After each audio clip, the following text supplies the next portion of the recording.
Have you ever struggled with looking cheap even in expensive clothes? Your girl only knew that you was trying to get with me. Because I used to and I solved that issue. Also, I grew up in the hood of Mexico, Querétaro, Candiles,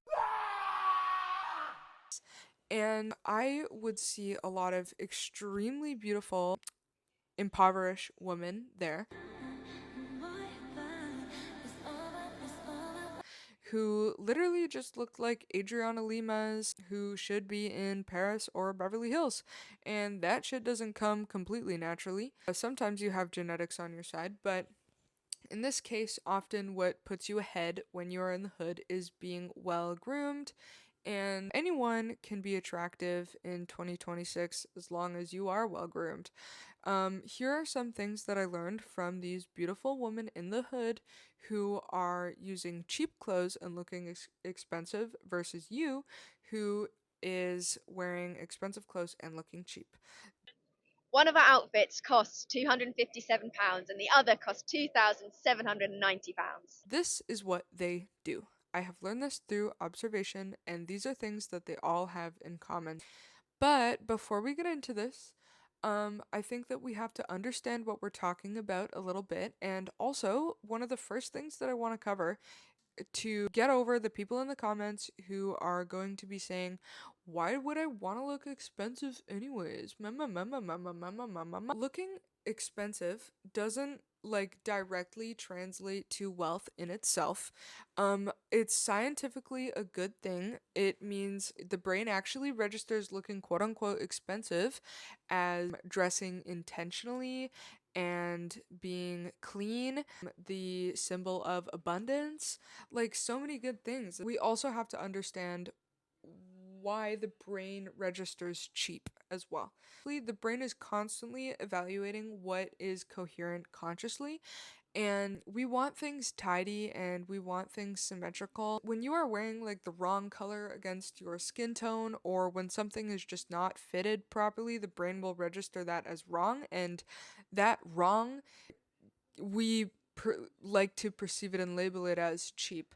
So here's how to look expensive. You can look expensive in many different styles. I mean, some are better than others, but so key points. Back to it. Let's get into this video. The advice is a lot simpler than you think because I only took the best of observations that I made, nothing individual. So these girls, what they had in common, they were all well groomed. You will not be attractive if you are not well groomed. They had long, beautiful hair, well groomed and well kept hair. They had white teeth and they had good skin. That is one of the ones that I am highlighting here in my MacBook. It's also scientifically a good thing. There's scientific backing behind having good skin as well. Also, clothes that suited their physique and colors that fit their complexion. So, you remember when we were talking about what is wrong, what is right?